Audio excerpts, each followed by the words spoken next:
Not the smile of someone who doesn't care. Not the smile of someone who is weak. The smile of someone who already knows how this ends. There is a certain kind of person you have encountered, maybe once, maybe many times, and they unsettled you in a way you couldn't quite explain. They were insulted and didn't flinch. They were betrayed and didn't explode. They were provoked, undermined, disrespected, and through all of it, they maintained a composure so unnatural, so almost inhuman, that it made the people around them feel afraid. Not afraid of their anger, afraid of their calm. What do these people know that you don't? What is the secret that separates the person who reacts from the person who rules? Today we are going to give you that secret, not wrapped in comfort, not softened for sensitivity, raw, direct, exactly as it was used by the most powerful strategists in human history. Drop this in the comments right now before we begin. I am the calm. I am the strategy. Let everyone watching this video know that you came here to level up, not just emotionally, but strategically.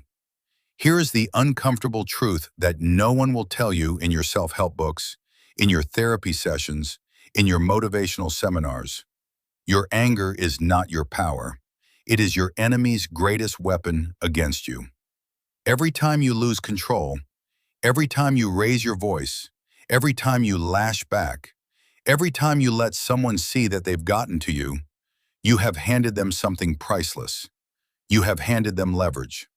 And in the ruthless theater of human interaction, in business, in relationships, in social hierarchies, leverage is everything. This video is not about being passive.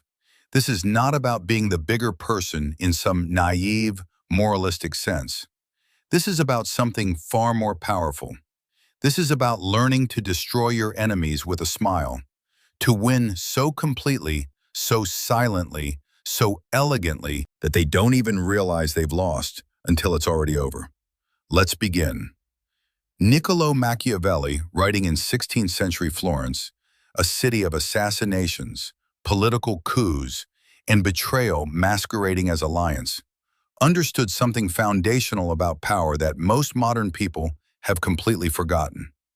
It is better to be feared than loved if you cannot be both, but above all, never be hated. But there was a deeper principle beneath that famous line, one that Machiavelli reserved for his most shrewd observations. The prince who cannot control his own face has already lost the battle before it begins. To show your anger is to show your vulnerability. It is to announce to every observer in the room, this person got to me. This person has power over my internal state.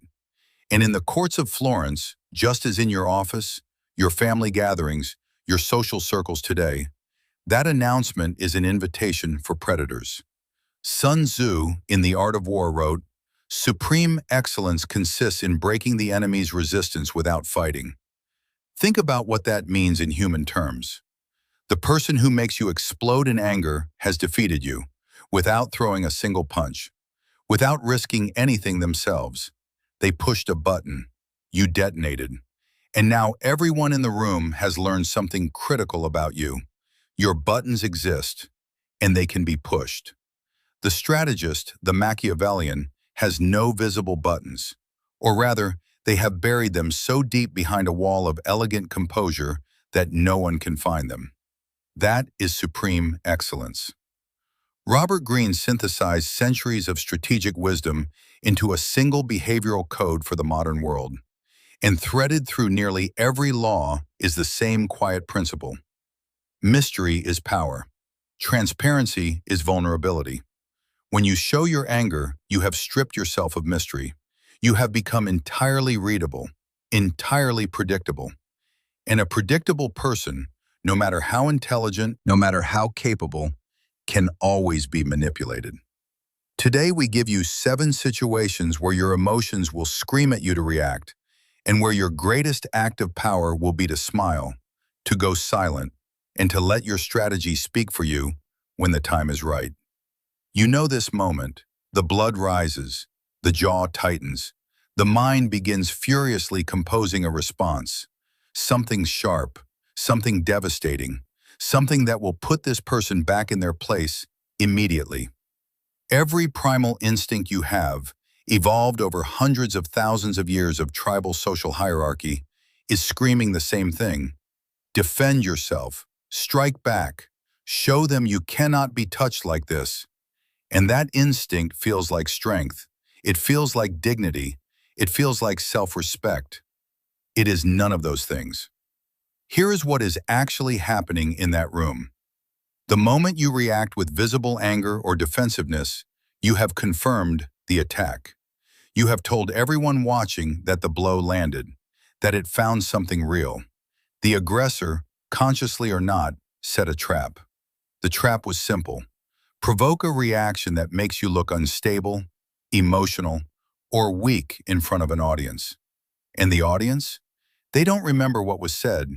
They remember who lost their composure. Social psychology calls this the audience effect. Our reputation is formed not by what happens to us, but by how we respond to what happens to us. You do not defend. You do not attack. You smile, slowly, slightly, as if the comment was so beneath you that it almost amused you. As if you have seen this move 100 times and it still doesn't interest you.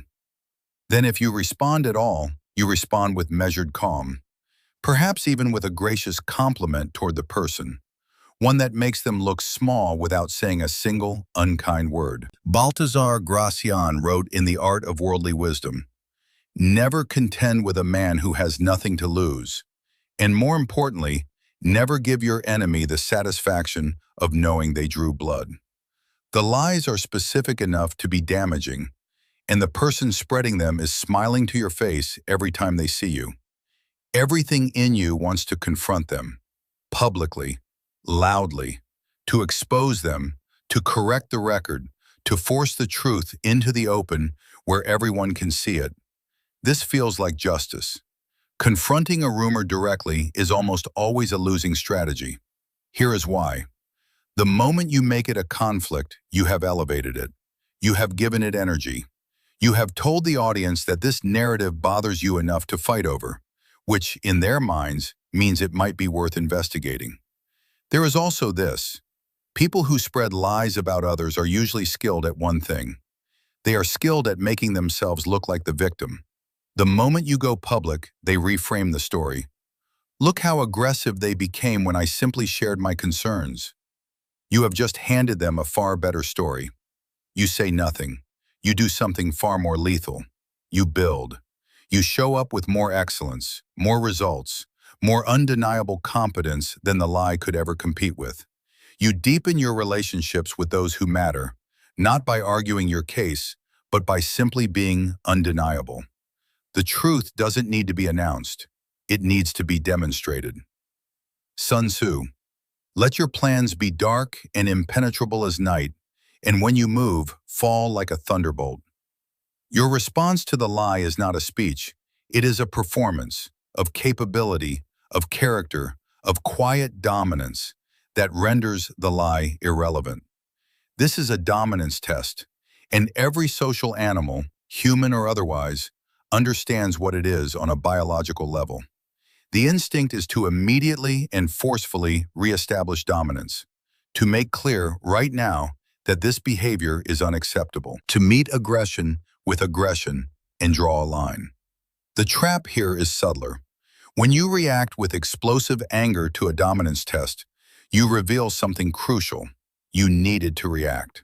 Real dominance, the kind that commands rooms without saying a word, doesn't need to prove itself. It is simply felt. Overreaction signals insecurity. It signals that the test found something. And in hierarchical social environments, insecurity is weakness. Worse, the person testing you may have done so precisely to see if they could get a reaction. And if they got one, loudly, publicly, they have learned that you are manageable. You meet the test with stillness and minimal response. A long, measured look. A slight pause before you continue. Perhaps a short, calm statement that acknowledges the dynamic without escalating it. delivered with complete emotional neutrality. This is what true social dominance looks like. It doesn't react, it regards. Machiavelli understood that the prince who responds to every provocation is a prince who can be provoked at will. The untouchable leader responds only when it serves them to respond. It is not just the loss, it is the exposure of the loss. The witnesses, the people who will remember. Shame and anger arrive together, as they almost always do. The desire to make excuses, to blame external factors, to minimize the failure, to redirect attention, or conversely, to lash out at those who saw it. How you lose defines you more than almost anything else you do. A person who loses with grace, who takes accountability without drama, who acknowledges the outcome without self-destruction or blame, is signaling something extraordinary to everyone watching. This person is not controlled by their circumstances, but a person who melts down in defeat, who becomes bitter or resentful or volatile. They have broadcast to the room that they cannot handle adversity, and the world gives responsibility, trust, and power to people who can handle adversity. Your emotional response to a loss is one of the most powerful auditions you will ever give. You accept the loss cleanly, publicly if necessary. You even, and this is the high-level move, congratulate the winner with what appears to be genuine grace. Why? Because in doing so, you steal the narrative. The story is no longer, "they lost." The story becomes, "Did you see how they handled that?" That's a dangerous person. Robert Greene, Law 1, never outshine the master. But understand the inverse. When the master outshines you, let them, and prepare yourself quietly, invisibly, for the next move. The strategist doesn't mourn their defeats, they study them. You know when this shift happens. The argument stops being about the topic. It starts being about you. You want to defend yourself against the personal attack. You want to get louder to match their energy. You want to force them back to the facts, forcefully, emotionally, with full conviction. This is the oldest manipulation in the social playbook, and it works almost every time. When someone cannot win the argument on merit, they move the battlefield. They shift it from logic to emotion because they know, often instinctively, that emotion is a terrain where no one thinks clearly. The moment you follow them there, you have abandoned your advantage. You are now fighting on their terms, with their weapons, in a battle they chose specifically because they can win it. You've also just provided them with ammunition. Your emotional reaction will be what people remember. Not your argument, not your evidence, your reaction. You don't follow them onto the emotional battlefield. Instead, you slow down. You become quieter, more deliberate. While their energy escalates, yours descends. And in the silence that creates, you say something measured, something that returns, calmly, to the original point. This is psychological judo. Their force has nowhere to land. And the contrast between your composure and their volatility speaks louder than any argument you could make. The quieter you become, the more powerful your words. Gracian. Speak little, listen much. But understand the strategic dimension of that advice. Silence weaponized is silence that commands. Being ignored is one of the most psychologically sophisticated forms of aggression. Because it is deniable, because it makes you question yourself, and because the most common response to it plays directly into the hands of whoever is engineering it. You want to force acknowledgement, to speak louder, take up more space, make yourself impossible to ignore.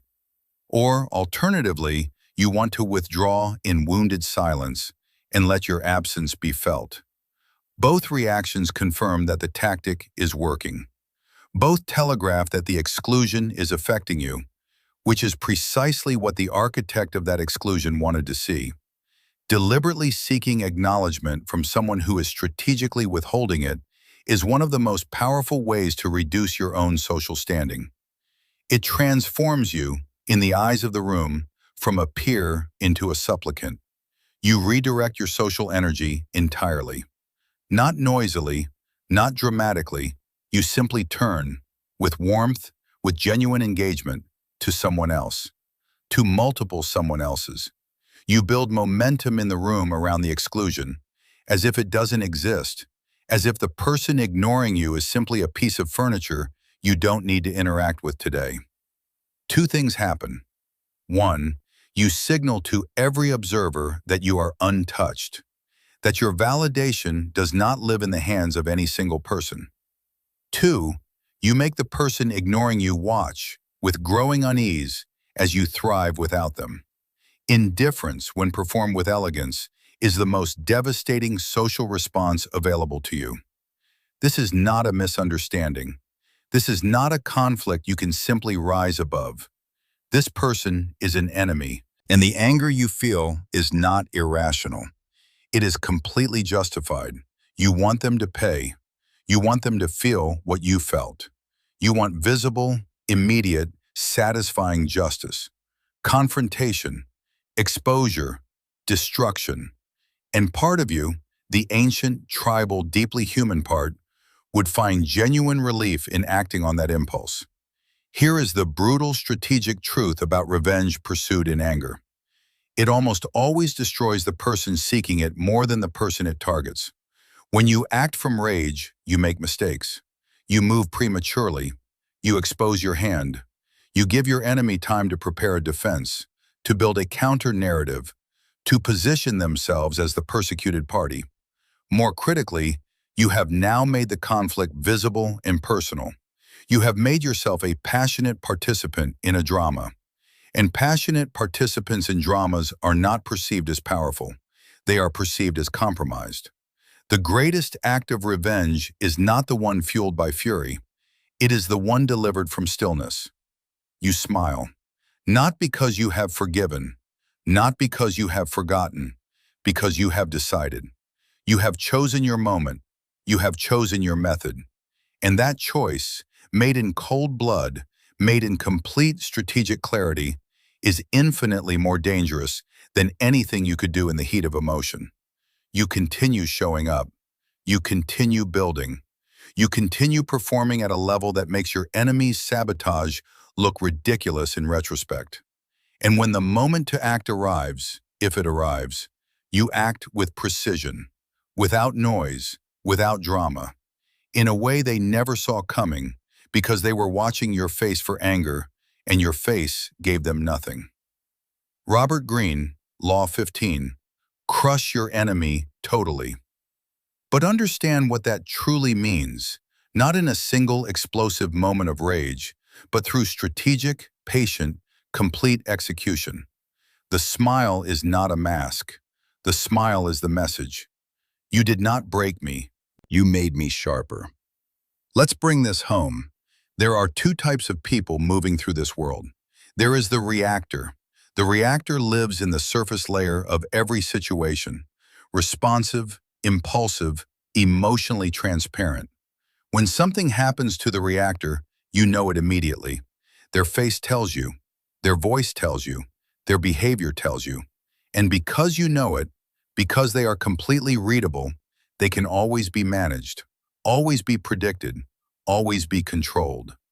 Then there is the strategist. The strategist has developed the single most powerful capability available to any human being in any social situation. The ability to feel without showing, to decide without announcing, to move without telegraphing. The strategist has learned that their emotional interior is the most sacred, most protected, most strategically valuable territory they possess, and they guard it accordingly. The reactor gives their enemy a roadmap. The strategist gives their enemy a mirror, a blank, unreadable surface that reflects nothing of use. The reactor's anger burns hot and fast and burns them in the process. The strategist's resolve burns cold and long, and it burns everything in its path when the time is right. You want to be the most powerful person in any room you enter? Stop trying to make people afraid of your anger. Make them afraid of your calm. Master the smile. Master the stillness. Master the long game. Because in the end, history does not remember the person who raged the loudest. It remembers the person who won. Before you go, drop this in the comments right now. I am the calm. I am the strategy. If you made it to the end of this video, you are not the average person. You came here for a reason. You are building something, a version of yourself that is harder to manipulate, harder to read, and harder to defeat. This community exists for exactly that purpose. If this video gave you even one tool, one perspective, one principle that shifts how you move through the world, hit the like button right now. It takes 2 seconds, and it tells us to keep going deeper.